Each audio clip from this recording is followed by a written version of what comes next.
नमस्कार मु धूमि प्रियदर्शिनी आपण को स्वागत करुच्ची मो चैनल किछि कथा किछि गपरे। आज पर्याय गाल्पिक गोदावरीश महापात्रंकर गल्प व्याकरण प्रथमर शेष पर्यायटी जानिबा।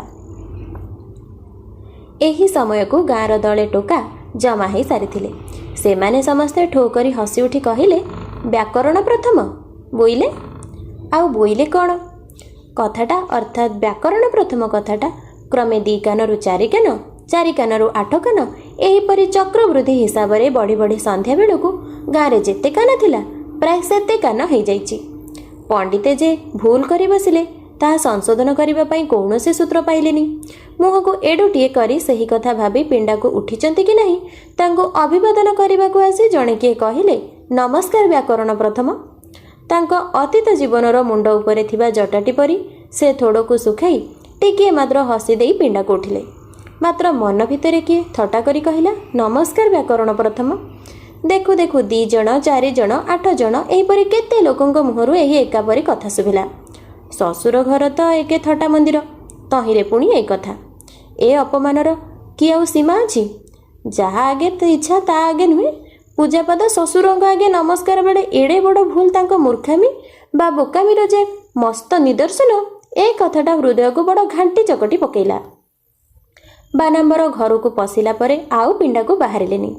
प्रशस्त दांडघरर अंधारिया कोणरे जोगासन रे बसिला परी बसी भंडारी रघुआ संगे कौन कथा हबारे लागिले। लोकंक कौतूहल दृष्टिकोणरू से जेतिकी अलगा ही रहिबा पई फंदी फिकर बांधिले सेतिकी से सेथिरे आसी पड़िले। नुआ पुरुणा केते मुह घरर दुआर पंचर बाटे तांको आडकू चाही फिस फिस कथा हबार हसिबार से देखिले।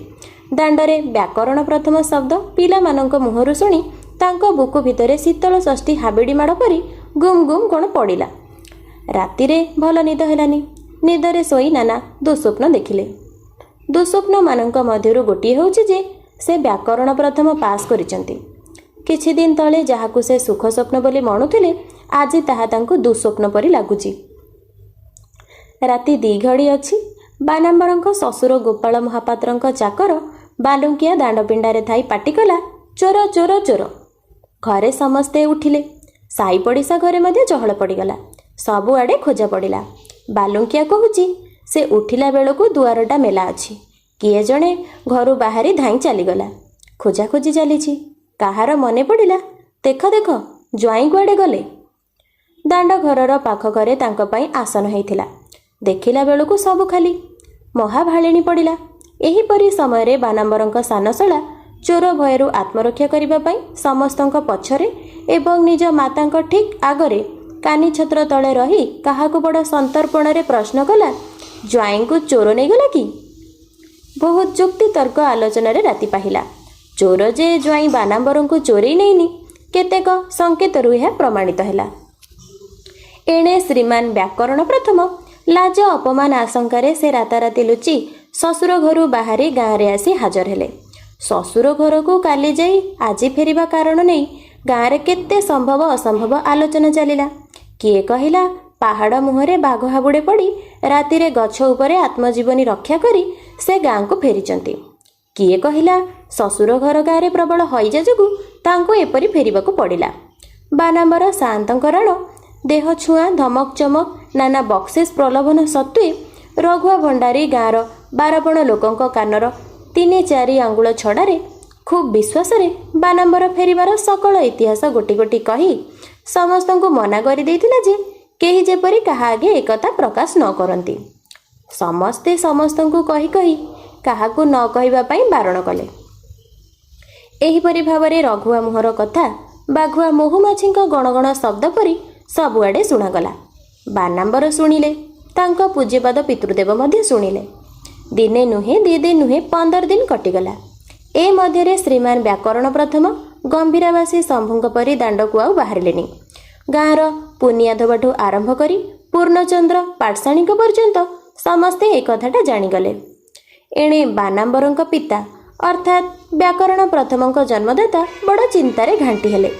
गाँवर बड़ कविराजंक सुविचार अनुसारे मरीचादी मोदकर भोग पाई बहना दे ज्योतिषंकु पुओंक कोष्ठी देखैले। कोष्ठी समुद्र मंथन करी ज्योतिष यह बाहर कले ग्रहरिष्ट ग्रहरिष्ट। एथिपाई ग्रह शांति होम ଏବଂ ଅପରାଜିତା ବରଣ ନିତାନ୍ତ ଦରକାର। ଜ୍ୟୋତିଷଙ୍କ କଥା ଶୁଣି ତାଙ୍କ ପିତା କହିଲେ, ଏସବୁ ଦୋଷଗ୍ରହ ନହେଲେ ଆଉ କ'ଣ ହେଇପାରେ? 4-5 ବର୍ଷ ତଳେ ପିଲାକୁ ଏହିପରି ଗ୍ରହ ପଡ଼ିଥିଲା। ପିଲାଟା ନଷ୍ଟ ହୋଇ ଆସୁଥିଲା। ମୁଁ ଚାଲାକି କରି ତରତରରେ ପିଲାଟାକୁ ପଢ଼ାରୁ, ତାକୁ କ'ଣ କହନ୍ତି, ଇଂଲିଶ ପଢ଼ାରୁ ଉଠେଇ ଆଣିଲି। ସେ ଘାଟଠାରୁ ଏ ଘାଟ ବଡ଼ ଘାଟ। ଏ ଯେ ଅପମାନ ଘାଟ, ବାଟ ଘାଟ, ସବୁଠାରେ ଏ ଘାଟ। ନହେଲେ ଦାଣ୍ଡର ହାଡ଼ି କ'ଣ ଏ କଥା କହିବାକୁ ସାହସ କରନ୍ତା? ହରି ହେ! ଏକ ସମୟରେ ଗ୍ରହ ଶାନ୍ତି ହୋମର ଯୋଗାଡ଼ ଏବଂ ବ୍ୟାକରଣ ପ୍ରଥମଙ୍କ ପିତୃଦେବଙ୍କ ଦ୍ୱାରା ପ୍ରୋପାଗାଣ୍ଡା କାର୍ଯ୍ୟ ଚାଲିଲା। ସେ ଯାହାକୁ ଦେଖିଲେ ଡାକି ପାଖରେ ବସେଇ କହିଲେ, ଜାଣିଲ କି, ପିଲା ଆମର ପରୀକ୍ଷା ଦେଇଥିଲା କିନ୍ତୁ ପାସ୍ ହେଲାନି। ଶୁଣୁଛି ପାସ୍ ହେଲେ ପିଲାଗୁଡ଼ାକ ନଷ୍ଟ ହୋଇଯାଉଛନ୍ତି। ଭଗବାନ କରିଛନ୍ତି, ଆମର ତା ହେଇନି। ଏହିପରି ଭାବରେ ପ୍ରଚାର ଚାଲିବା ଫଳରେ ହୋମ ଦିନକୁ କଥାଟା ଆଖପାଖ 2-4 ଖଣ୍ଡ ଗାଁରେ ବ୍ୟାପିଗଲା। ସେଦିନ କାର୍ତ୍ତିକ ପୂର୍ଣ୍ଣମୀ। ରାତି ପହରକୁ ହୋମ ସରିଲା। ଭୋଜନାନ୍ତେ ଶତାଧିକ ବ୍ରାହ୍ମଣ ଗୋସାଇଁଙ୍କ ପଦରଜ ଯେତେବେଳେ ଦେବାକୁ ପଡ଼ିଲା, ଶ୍ରୀମାନ ବ୍ୟାକରଣ ପ୍ରଥମଙ୍କୁ ଆଣି ଦୁଆର ମୁହଁରେ ଠିଆ କରାଗଲା। ନୂଆ ଲୁଆକୁ ଆଞ୍ଜୁଳି ହେବ ପଦରଜ ଝାଡ଼ି ଗ୍ରାମର ବୟୋବୃଦ୍ଧ ବିଦ୍ୟାଭୂଷଣେ ଯେତେବେଳେ ଶ୍ରୀମାନ ବ୍ୟାକରଣ ପ୍ରଥମଙ୍କ ସୁଗୋଲ କପାଳ ଉପରେ ସେତକ ଝାଡ଼ି ଦେଇ ମନ୍ତ୍ର ପଢ଼ିଲେ, ଦୁଷ୍ଟ ଗ୍ରହ ଶାନ୍ତ ହେଲା ବୋଲି ସେ ଆଖି ବୁଜି ଦେଇଥିଲେ। ମନ୍ତ୍ର ପାଠ ପରେ ବିଦ୍ୟାଭୂଷଣେ ପ୍ରାକୃତ ଭାଷାରେ କହିଲେ, ବାବା, ବଡ଼ ଲୋକର ପୁଅ ବଡ଼ ଲୋକର ହୁଅ। ହରି ଶୁଭ ବରସନ୍ତୁ। ବ୍ୟାକରଣ ଦ୍ୱିତୀୟ ପାସ୍ କରି କାବ୍ୟତୀର୍ଥ ହୁଅ। ଏହିପରି ସମୟରେ ଧଡ଼ାଂ କରି ବିଦ୍ୟାଭୂଷଣଙ୍କ କୁଣ୍ଡଳ ମିଶା କର୍ଣ୍ଣଗିରି ପାଖେ ଗୋଟେ କ'ଣ ପଡ଼ିଲା। ବାପରେ କହି ସେ ବସି ପଡ଼ିଲେ। ଶ୍ରୀମାନ ବ୍ୟାକରଣ ପ୍ରଥମ ବାୟା ହୋଇଗଲେ ବୋଲି 2 ଜଣ ତାଙ୍କୁ ଧରି ନେଇ ଗମ୍ଭୀରି ଘରକୁ ଚାଲିଗଲେ। ଥାନାରେ ଏତଲା ଦିଆଗଲା ଯେ ମଧୁସୂଦନପୁରର ବାନାମ୍ବର ମହାପାତ୍ର ହାଲ ଡାକନାମ ଶ୍ରୀମାନ ବ୍ୟାକରଣ ପ୍ରଥମ ବାୟା ହୋଇଯାଇଛନ୍ତି। ଏହି ଏତଲା ପରେ ତାଙ୍କ ନାମ ପରିବର୍ତ୍ତିତ ହୋଇଗଲା ବାୟା ଶ୍ରୀମାନ ବ୍ୟାକରଣ ପ୍ରଥମ। ଆଜିର ପର୍ଯ୍ୟାୟରେ ଗାଳ୍ପିକ ଗୋଦାବରୀଶ ମହାପାତ୍ରଙ୍କର ଗଳ୍ପ ବ୍ୟାକରଣ ପ୍ରଥମଟି ଆମେ ସମ୍ପୂର୍ଣ୍ଣ ଭାବରେ ଜାଣିନେଲେ। ମୁଁ ଆଶା କରୁଛି ଆଜିର ଗଳ୍ପଟି ଆପଣଙ୍କୁ ନିଶ୍ଚିତ ଭାବରେ ଭଲ ଲାଗିଥିବ। ରହୁଛି, ଧନ୍ୟବାଦ।